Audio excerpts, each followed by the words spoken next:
nossa aula de hoje é muito especial, porque nós estaremos falando sobre uma autora indígena que é considerada uma autora múltipla, porque ela possui diversas habilidades artísticas.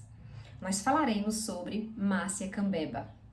Você conhecerá um pouquinho dessa mulher, algumas características da sua etnia. Faremos a leitura de um texto e uma análise. Mas antes de assistir a aula, aproveita, se você ainda não é inscrito, inscreva-se no canal. E se você quiser contribuir para que ele cresça, você compartilhe com os seus colegas, deixe o seu joinha e ative o sininho para receber as novas aulas. Márcia Cambeba atualmente é doutoranda em estudos linguísticos pela Universidade Federal do Pará. Possui 4 livros publicados: Ai Caqueritama, que significa Eu Moro na Cidade, O Lugar do Saber, Saberes da Floresta e Kumissá Genó, Narrativas Poéticas dos Seres da Floresta. Márcia Cambeba é poeta, como eu disse, ela é múltipla. É poeta, é compositora de música indígena em tupi e em português. Ela é cantora, é contadora de história, é fotógrafa e a sua fotografia é considerada etnográfica, é ativista indígena, palestrante, com atuação no Brasil e no exterior, é atriz. Márcia Cambeba usa a sua arte para fazer ativismo. A etnia Cambeba significa cabeça chata, também conhecida como Omaguá, ou seja, povos das águas. Os Cambebas são constituídos por uma população de 1.500 pessoas que vivem basicamente em 5 aldeias no estado do Amazonas, conforme dados do site PIB Socioambiental.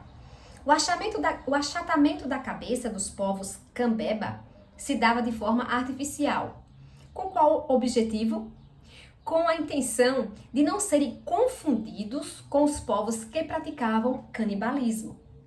Com relação à língua, os Omaguá Cambeba fazem parte do tronco linguístico Tupi-Guarani e ainda dominam um vocabulário significativo de sua língua nativa. Porém, no cotidiano, se comunicam utilizando a língua portuguesa. Eles eram considerados pelos colonizadores como mais civilizados, comparando-se aos demais, por usarem roupas de algodões feitas por eles mesmos. O canto é considerado pelas nações indígenas como um elemento de extrema importância para garantir a comunicação com os seres sagrados. Por isso, está presente na vida dos povos ancestrais em diversas situações, ou melhor dizendo, para tudo o que acontece na aldeia é motivo de cantar. Além disso, algumas etnias acreditam que os cantos se originaram de povos espíritos. Márcia Cambeba apresenta o canto como objeto de abordagem em seus poemas. Essa autora, além de compor poemas, também compõe músicas, ou seja, a linha que separa a criação de um poema e a composição de uma música é bastante tênue, quase invisível. A autora define seu trabalho como lírico musical. O primeiro poema que está em seu livro Ai Caqueritama, publicado em 2013, é o que nós faremos a leitura neste momento. Esse poema também recebeu o nome do livro Ai Caqueritama, que significa Eu Moro na Cidade. Eu moro na cidade. Esta cidade também é nossa aldeia. Não apagamos nossa cultura ancestral. Venham em branco, vamos dançar nosso ritual. Nasci na uca sagrada, na mata por tempos vivi. Na terra dos povos indígenas, sou Aina, filha da mãe Araci. Minha casa era feita de palha, simples na aldeia cresci. Na lembrança que trago agora de um lugar que eu nunca esqueci. Meu canto era bem diferente, cantava na língua tupi. Hoje meu canto guerreiro se une aos Cambeba, aos Tembé, aos Guarani. Hoje no mundo em que vivo, minha selva em pedra se tornou. Não tenho a calma de outrora, minha rotina também já mudou. Em convívio com a sociedade, minha cara de índia não se transformou. Posso ser quem tu és, sem perder a essência que sou. Mantenho meu ser indígena na minha identidade, falando da importância do meu povo, mesmo vivendo na cidade. O poema que eu acabei de ler está estruturado em 8 estrofes de 4 versos e possui uma certa regularidade em seu ritmo. Vejam bem, precisamos lembrar aqui que nós chamamos de verso cada linha do poema e chamamos de estrofes esses pedacinhos que ficam separados. A primeira estrofe está escrita na língua tupi-cambeba, sendo notado que essa é uma marca particular presente nos poemas da autora, o que lhes dá um caráter bilíngue, traço identitário da etnia Omaguá-Cambeba. Essa mesma característica também é percebida em outros autores indígenas, que também escrevem as suas literaturas utilizando a língua portuguesa e a língua de sua etnia. A segunda estrofe é uma tradução da primeira. Outros autores de literatura indígena optam por escrever em sua língua nativa, demonstrando com isso uma postura de desobediência epistemológica. O que é isso, professora? É a resistência à imposição da língua do colonizador. Além disso, é uma estratégia de sobrevivência para que suas línguas não sejam extintas. Também escrevem na língua portuguesa com o propósito de serem compreendidos pelos não indígenas. O eu poético é essa voz que fala no poema, também chamado de eu lírico, apresenta a atual situação dos indígenas urbanos, como é possível constatar pelo uso dos verbos no presente. Para a parte da sociedade brasileira, os povos ancestrais perdem sua identidade por não viverem mais na aldeia, não andarem nus, caçando e pescando, como ficou incutido no imaginário de muitos brasileiros. Porém, a voz poética convida o não indígena para participar do seu ritual, numa atitude de respeito à alteridade, revelando que a identidade indígena pode ser preservada independentemente do local em que se vive. A terceira estrofe, por sua vez, aborda o passado, como se percebe pelos verbos no pretérito perfeito. E nela é trazida a origem da voz que fala no poema, onde nasceu, onde viveu por muito tempo, de quem eram os territórios antes habitados, quem é ela e de quem é filha. Define-se como Huayna, que significa, em Quechua, aquela que é jovem. Esse é o nome indígena da poeta. Sua mãe é Araci, nome de origem guarani, que significa aurora, mãe do dia.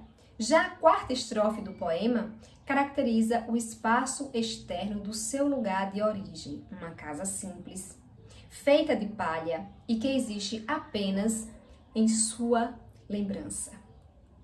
Na quinta estrofe, o canto é mencionado explicitamente para demonstrar que muitas coisas mudaram com a chegada dos colonizadores. Por exemplo, a sua língua, que era do tronco tupi. Atualmente, no Brasil, há 274 línguas indígenas, faladas por 305 povos. Ou seja, afirmar que esse é um país monolíngue é uma demonstração de desconhecimento ou de não reconhecimento das línguas faladas pelos povos ancestrais. Nesse cenário, Cambeba apresenta seu canto como um instrumento de resistência identitária e um elemento de unificação das etnias. Na sexta estrofe, é dada continuidade ao paralelo entre o tempo passado e o presente. Assim, essa voz, que é a voz poética, denuncia a destruição das florestas brasileiras, modificando consequentemente o modo de viver dos povos ancestrais. O verde das florestas cedeu lugar ao cinza das pedras. E mesmo assim, ainda há aqueles que acreditam que é possível os povos indígenas sobreviverem como seus ancestrais, sem se levar em conta que muitos povos indígenas vivem desterritorializados, que vivem sem territórios, tiveram seus territórios tomados. Sem território, não há floresta, não há rios, não há montanhas, não há caças, não há espíritos protetores. Na 7ª estrofe, é abordada uma das teses mais defendidas por Cambeba sempre que dá alguma entrevista, sempre que aparece na mídia e nas redes sociais. Não existe cara de índio, existe uma identidade indígena que diz respeito às cosmovisões e à manutenção de hábitos e rituais realizados pelos ancestrais e que são específicos de cada etnia. Ou seja, mesmo mantendo contato com os não indígenas, a poeta mantém dentro de si um jeito cambeba de ser. Outro ponto que merece destaque é a citação do mote usado pelo movimento indígena em 1970. Posso ser quem tu és, sem perder a essência que sou. Na última estrofe, o eu poético prossegue afirmando sua identidade, salientando que viver na cidade não o faz ser menos cambeba e menos importante do que os demais que ainda vivem nas aldeias. Em vista disso, infere-se que, por meio dos seus poemas-cantos, assim podemos chamar, Cambeba afirma sua identidade e propaga a importância da interculturalidade. Uma das características que a poeta utiliza para divulgar a sua arte é por meio do sarau musical, apresentando seus poemas em forma de música. Ou pode-se perceber que, em sua produção artística, música e literatura sempre estão dialogando. Se você gostou, se você ficou curioso para conhecer mais sobre essa autora, é só procurá-la nas redes sociais, no Instagram, no Facebook, no YouTube. E você também pode estar buscando outras autoras indígenas, outros autores indígenas. É muito interessante o trabalho de ativismo que esse pessoal faz nas redes sociais, né? Como nós já percebemos, os grandes canais de imprensa não apresentam muito, não mostram muito as lutas indígenas, como nós podemos perceber nestes últimos dias que tem acontecido uma luta, né? Um acampamento em Brasília contra o marco temporal. E pouco se fala nos grandes veículos de comunicação. Se não fosse esse ativismo nas mídias, nós ficaríamos sem saber o que estaria acontecendo.